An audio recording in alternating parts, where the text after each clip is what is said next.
The most powerful man on the planet just picked a fight with a comedian from Reading, England. And somehow, he lost. It was past midnight when the notification lit up Trump's phone. His stubby thumbs were already moving before most of the world had even woken up. The post went out like so many before it, sharp, sneering, typed with the particular fury of someone who had been stewing for hours. Ricky Gervais, he declared, was a no-talent, washed-up hack, a liberal loser, never funny, never successful. The usual menu. Most people, when the most powerful office in the world turns its gaze on them, go quiet. They call their publicist. They draft a careful statement. They wait for the storm to pass. Ricky Gervais is not most people. London was cold that night, the kind of damp, bone-deep cold that settles into the city like it owns it. But inside the theater, it was warm and alive and crackling with the particular electricity that only a sold-out crowd can generate. Gervais was 20 minutes from showtime, sitting in his dressing room, phone resting loosely in his hand, when his tour manager knocked and pushed the door open. "He posted about you again," the manager said. Gervais looked up. A slow grin spread across his face, the kind that starts in the eyes before the mouth even knows what it's doing. "Which one?" he asked. "The washed-up one." Gervais nodded slowly, the grin settling into something almost philosophical. "Ah," he said, "the classic." He set his phone face down on the table, stood up, rolled his shoulders once, the way a boxer does before stepping through the ropes, and then he walked out toward the stage. What came next wasn't a rant. It wasn't a carefully prepared political speech. It wasn't even really about Trump, not directly. And that precise quality, is exactly what made it so completely, surgically devastating. The lights dropped. The crowd surged to their feet. And Ricky Gervais walked out and did something almost no performer would dare to do in front of a sold-out theater. He said nothing. He just stood there, hands loose at his sides, looking out at the audience with an expression that could only be described as serene. The silence stretched. 5 seconds. 10. People started fidgeting. Then, from somewhere in the middle of the room, someone laughed. Not at a joke, just at the sheer absurdity of the tension. And like a match dropped into dry grass, the whole room followed. Gervais raised one hand, patient, calm. "No, no," he said quietly, his voice barely above a conversational murmur. "Give me a moment." The laughter softened. "The most powerful man in the world," he said, pausing to let each word land separately, "is angry at me." A beat. He looked down at his shoes, then back up. "I'm going to need a minute." The room detonated. Gervais let it roll for a long moment, riding it the way only the best comics can. Not feeding it, not pushing it, just letting it go where it wanted to go. Then he raised his hand again and began to pace, slowly, thoughtfully. A man working through a genuinely perplexing problem. "He called me a no-talent hack," he said, tilting his head as though genuinely puzzling over the claim. "Which is interesting." Another pause. "Because I created the office." He turned, faced the audience full on. While he was doing a reality show where he pretended to fire people, the crowd was already leaning forward, already knowing something was coming, already half laughing in anticipation. Gervais let the laughter crest and then fold back, and then he kept going, his tone never rising, never sharpening, as calm as a man reading out a grocery list. "This is a man," he said, "who was afraid of a tame eagle." He paused. "A tame eagle." Another pause. "A bird that weighs about as much as a large house cat." He spread his hands in a gesture of generous bafflement. "So, not a brave man." The audience was fully his now, not just laughing, but listening, leaning in, following wherever he decided to take them.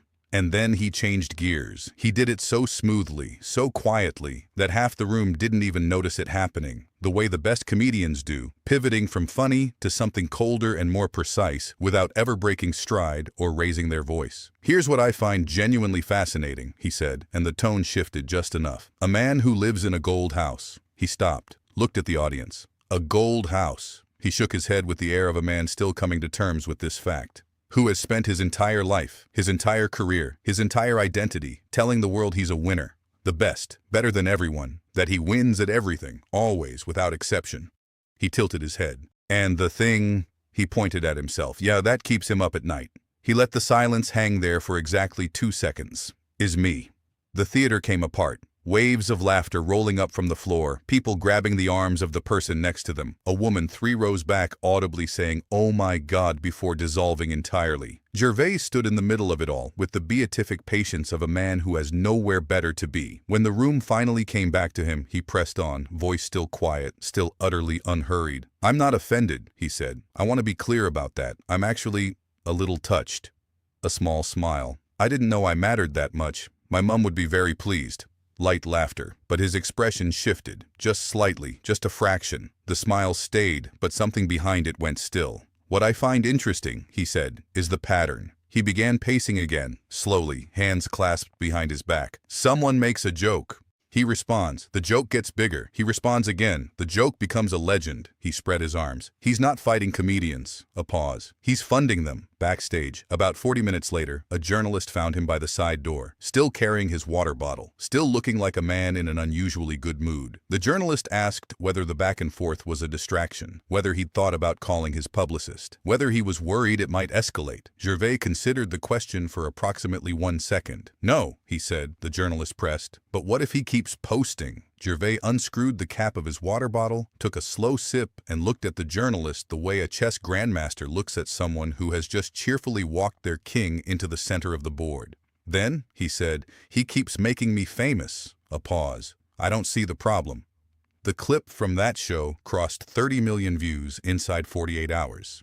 It spread the way only certain things spread, not because anyone pushed it, but because people couldn't not share it. It passed from phone to phone, from group chat to group chat, from timeline to timeline, carried by the particular delight that comes from watching something land perfectly. Other comedians piled on: Colbert, Oliver, Kimmel, even Fallon, who has spent years cultivating the art of not picking sides on anything, slipped in a one-liner that aired to one of his biggest laughs of the season. And Trump posted 4 more times. Each post added fuel. Each response gave every late-night host in America another monologue, another segment, another gift-wrapped punchline delivered with remarkable generosity by the subject of the joke himself. The algorithm loved it. The clips multiplied. The original 30 million views climbed toward 50, then higher. Somewhere, a man in a gold house was watching the numbers go up and somehow, impossibly, not connecting them to his own behavior. That is the thing about Ricky Gervais that Trump, and many others before him, have failed to understand. Gervais did not win this because he was funnier, though he was. He did not win because he had a sharper insult, or a better team, or a bigger platform. He won because he understood something about the specific nature of this kind of fight that Trump, after decades in public life, still has not grasped. The only way to beat a comedian is not to play. The moment you respond, the moment you type the name, fire off the post, send the angry message, call the interview to clarify, you have already handed them everything they need. Comedians do not need your respect. They do not need your approval. They do not even need you to be wrong, necessarily. They just need you to react. That reaction is the material. That reaction is the joke. And so while Trump sat somewhere, Diet Coke nearby, phone in hand, thumbs moving, Gervais was already on stage for night 2. His opening line was 3 words. He posted again. The crowd already knew. They were already laughing before his mouth had even finished forming the sentence. Because that's what happens when the most powerful man in the room decides to pick a fight with the person holding the microphone. You don't shut them up, you just hand them better material. In a media landscape built on outrage, engineered for reaction, optimized for the loudest voice in every room, the man who stays calm, stays amused, and stays on stage doesn't just win the joke. He wins everything that comes after it. Subscribe if you believe the funniest response is sometimes no response at all.